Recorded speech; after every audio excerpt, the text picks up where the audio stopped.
ساعة تقانين بأودجيجا عول إبراهيم جامع عن وحير إذن كبشاكيو أودجيجا الحمد لله جور كسيدي سبب مركي جور سنة سد قعنت عيا للجليا وقد قعنت جليني سد you never know وحكا صباح دونا مسمع كاقنيني دونا دائما ما كلا صباح يسا دولار ما كهري دونتا دينار ما كهري دونتا إلهي باقرناي لكن أنا نصيب هناك إلهي سبحانه وتعالى قد كعنت مركان جليا دائما وإيجا سيء ووح إلهي لوغو مهديو دائما كاس عن هغي الحمد لله هبينكي أن قرصدي أودجيجا qaxootiga cunuga ugu horeeyay oo gabadheedan Salma Xawil Ibrahim Jaamac uurkeeda anigoo leh wuxuu dhahay qabanin waxba sararta saarno dharka asaga iigu dhaqi jiray qaxootiga gabdhaha isku leexday intuu dhuhu dharka ii dhaqi jiray wajis ilaaha laga helaa waxaan moodaysay asagoo qaxooti jooga inuu Mareykanka United States of America ragga cadaanka asay u tiriid gareeyaan dumarkooda maaragtay inuu meeshaas Mareykan buuba jooga marka halkaan imida ogaaday odagayga qiimaha uu leeyahay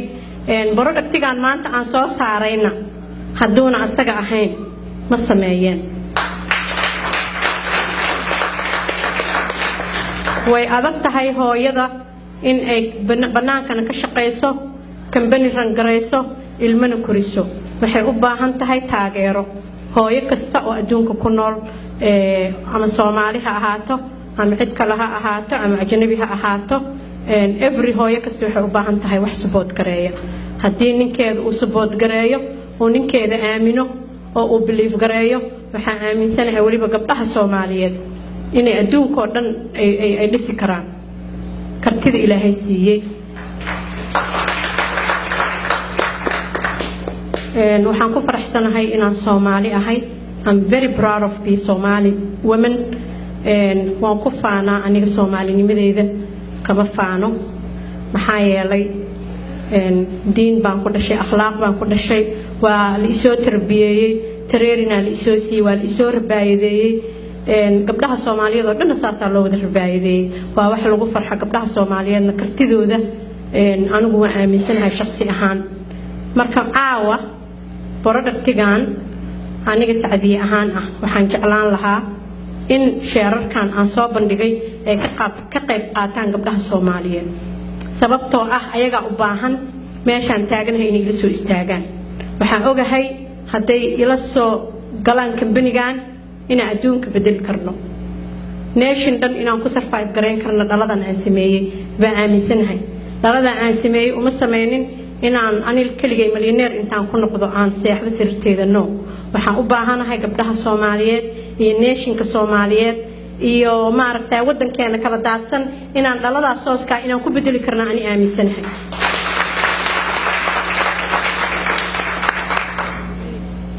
waxaan igu kalifay inaan haybadaas aamino productigan waa sameeyay aniga niyad baan hayay laakiin awood ma lahayn awood Ilaahay subhanahu wa ta'ala maanta wuxuu gaarsiiyay sooskaas aan sameeyay in ay ka hadlaan dadkii cadaanka ahaa ee cunay inay warqado ka qoraan inay tasigiisa ka hadlaan aniga ma ogeyn to be honest nin oday oo saddex dhal iga gatay dukaan cadaan ah oo Wisconsin ku yaala anoo dhex taagan baa waxaan iri why you need 3 sauces 3 barrel markaas wuxuu igu yiri because of low sodium wuxuu yiri I have a blood pressure and I never find low sodium sauce in this country which is huge weeyaan Ilaahay baa maaragtay awooda leh aniga milixi aniga waxaan ku barbaaray agoonimo dhibaato badan aan soo maray kama dhalanin reer riij waxaan ka dhashay poor family agoonimadeedii anjeerada maalin waa heli jiray maalin way ii goyn jirtay laakiin waxaan ka qaaday adeeg iyo karti baan ka qaaday Ilaahay subhanahu wa ta'ala markuu agoonka dhigaayo uu ku tijgareynaya laakiin anaga Soomaali ahaan iyo human being ahaan markii waalidkeen aan qof weyno qalbigaasina noqdo laakiin tareerin waay aabahay markaan waayay waxa ogaaday inaan nolosha maalin cuni karo maalina cabbi karo haddii aan traininkaas adagoo caruurnimadeedii aan soo maray aana lahayna maanta heerkaan ma gaareen qaxooti kuma soo ilmo dhaleen bannaan kuma soo dhiig baxeen ma aragtaa istaragalka aan soo maray uma adkaysteen laakiin maxaa i caawiyey markaan ilmaha ahaayaan rafaadka iyo dhibaatada bartay maalina bariiska waa heli jirnay reerkeena maalina waa weyn jirnay kama faanayo waxaan ahaa waxaan laakiin ku faanayaa waxaan ahay who I am and meesha maanta taaganahay alxamdulilah marka walaalayaal sheekadeyda halkaan kuma soo koobi karo is long story sheekadeyda haddaa idinkaga sheekeeyo gabadheydan Sihaan markaan dhalay oo uurkeeda lahaa anoo walaca 3 casho cunto ma cunin 3 days hooyo pregnant ah oo xaamilo ah oo cunto cunin oo qaxooti joogto waa garan kartaan dhibaatada ay leedahay maxaa la dhahaayay waxaan xasuustaa odagayga si uu ordaayay buu wuxuu soo helay wiil saaxiibkiis ah baa 2 xabo mandaasi ah u soo duubay oo yiri war in adeero qoreeco labadii mandaasiga ahaa intuu xaansho ku soo duubay oo uu jeebka soo galiyay oo maqaayadii lagu siiyay ilaa gurigeyga oo 4-5 mile ah wuu soo orday orod uu igu keenay mar allaale markaan cunay uu beerka igaga dhacay ma tagaan bilaabay because 3 cashaan qatanaa odagayga maalintaas uu igu ooyay anigana waa la ooyay wuxuu igu yiri inaan ku guursadaba totally ma ahayn markaas waxaan dhahay adiga wax problem ah oo koos gareysay ma jirto waxaan qadar ilaahay waaye inaan sabarno aan laga rabaa habeenkii ilaaha iska bariyay subaxeenina albaabka nagu soo garaacay waxaan ku sheegayaa qofka bini aadamka ah markuu Allah subhanahu wa ta'ala imtixaamo oo imtixaanka uu ku sabro ilaahay subhanahu wa ta'ala faraj iyo makhraj gaaban u furaa ويرزقهم من حيث لا يحتسب ومن يتوكل على الله فهو حسبه ilaahay wuu ku filan yahay adoonkiisa markuu talada u dhiibto habeenkii waa iska seexanay subaxii alisaynin aan ugu soo garaacay wadagayga qaraabo ahaayeen wuxuu dhahay shaqaan ku haayaa soo bax $300 wadagayga shaqo ku bilaabay alxamdulillaah nolosha maalinba meelay taagnay waa ka soo gudbay Mareykan imaanay paycheck to paycheck inuu nin xun oo madow ama cadaan oo i xukumaan diiday waxaan dhahay waxaan ani ima anfacaan waxaan ku fakaray in arrintan keeno waa ka shaqeeyay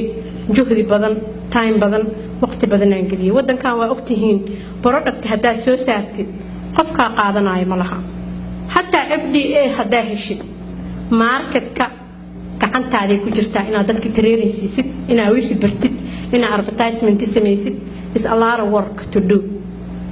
waa adag tahay waxaan sameeyay xaafad baa u orday maanta Columbia Heights aan ku gadaaya bari waxaan ku gadaaya Woodbury Free Farmers Market baa jira oo lacag yar laga qaadayo fiir maalin waxaan tagaa Edina maalin waxaan tagaa Apple Valley maalin waxaan tagaa South St. Paul maalin waxaan tagaa Brooklyn Center maalin waxaan tagaa Conraber maalin waxaan tagaa Alka River meel la dhaho magaalada sasaan ugu wareegayay metro area xaafad to xaafad maxaan sameynay productiga waxaan baraayay dadkii waa cadaan in bluuga ko inta sasku fiiriyaan ka cararayaan aarituuda ku siinay waxay leeyahay taamido maxay ka soo doontay meeshaan ma baddeganeen kama haro waxaan dhahaa dhadhami please test first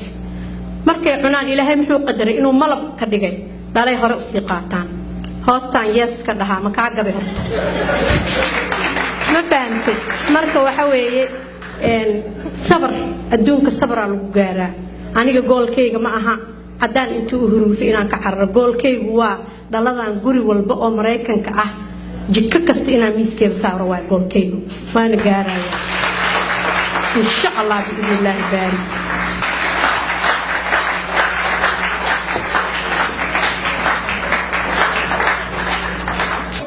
magacayga waxaa la yiraahdaa Hashim waxaan deganahay magaalada Bloomington waxaan soo ziyaartay kulankan oo Saadiya Sauce and to be honest run ahaantii waxyaalaha qaarkood markii aad dhadhamisid kaliya aad dareemaysaa yani product suu macaan yahay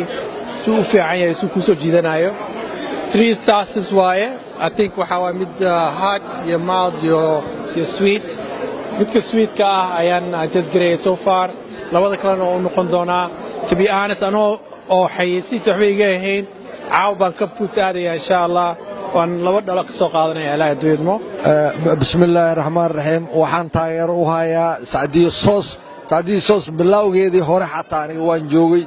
ilaa hata waa joogaa. waa special basbaas laga qiiliyo waaye cuntada uu socodsiiyaa ma fahanteen gata isnooleeya dad iska dhiga dadka qofka walaalka markuu fikrad keenana waa in la taageeraa. Saadiyo Sauce gabar Soomaaliyeed oo maxay heeto productgeeda aad u fiican yahay waa markii ugu horeysay xaflad sidaan oo kale ee loogu qabto goobaha la isugu imaado magaalada Minnesota. dadka ganacsatada Soomaaliyeed waxaan ka codsanayaa inay support gareeyaan ee doontaan suuqyada caalamiga ah. ganacsigeedana waa mid fiican. basbaaska waa basbaas adduunyada oo dhan laga yaqaano hadda meelo badan ayaa la geeyay. ninkii sheer ka gadanayna waa u furan tahay. waa sharaf iyo sumcad. Saadiya waxay u soo jiiday Soomaalida sumcad weyn. ilaahay khayr siiyo. waa unprecedented way barnaamijkeeda. wali Soomaalida sidan oo kale uma aysan samaynin product micna u sameynaya ummadda Soomaaliyeed.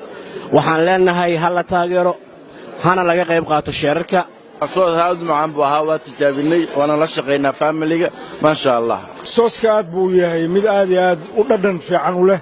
oo runtii aad qof walba uu garan karo marka uu dhadhamiyo maartay ma soo gaaro. Saadiyo Sauce waxa waaye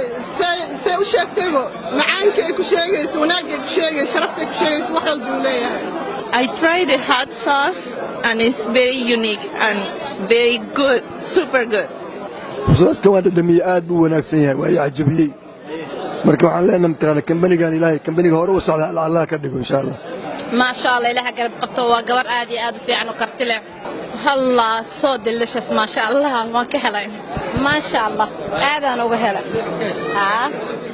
Saadiyo Sauce lagama sheekeyn karo ما شاء الله تبارك الله. waa dhadhamiye basbaaskan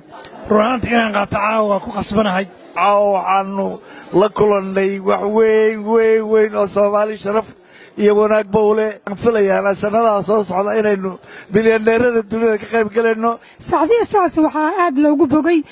dadka dhan oo Soomaalida oo Minnesota aad ayay uga heleen. Saadiyo Sauce waxay cunsiisaa bariiska iyo baastada dadka abitaadka ay ugu furtaa. Saadiyo Sauce waa mid aan ilmaha waxba ka dhimaynin oo ah in markasta ilmaha haddii wax loogu darayo ayna dhibsanaynin kadibna abitaadka u furaya hamoogaan hana ka maqnaan Saadiyo Sauce. Saadiyo Sauce waxa way the best. I try myself in badana cunay ilaa long time ugu yaraan hadda 4 sano waa cunayay waan taagnaa maalinkay suubinaysa al'aana hadda marka waxaan leeyahay fadlan ha laga qayb galo Saadiyo Sauce waa the best. bismillah welcome dhamaantiin soo dhawaada mar weynii mudanayaal caaw waxa halkan loo joogaa xafladan aad ka qaaliga oo ah ee lagu soo bandhigayay productgan cusub ee soo saartay gabadha walaasheena Saadiyo laguna magacaabo Saadiyo Gourmet Hot Sauce. waa basbaas xaqiiqatan aan goobjoog soo ahaa goob bilowgiisii oo ku bilaabmay markii ugu horeysay $15,000 Mareykanka ah maantana uu taagan yahay in ka badan 20 milyan oo lacagta Mareykanka ah. isla markaantaasna waxaan ugu hambaleynayaa guushan iyo farxadan inay soo hayatay mujtamaca Soomaaliyeed meel kasta oo ay joogaan. isla markaantaasna loo baahan yahay in laga qayb qaato loona duceeyo maxaa lana la garab istaago haddii la yiraahdo. Liban Hussein, telefishinka qaranka Soomaaliya, Holka Safari, Minneapolis.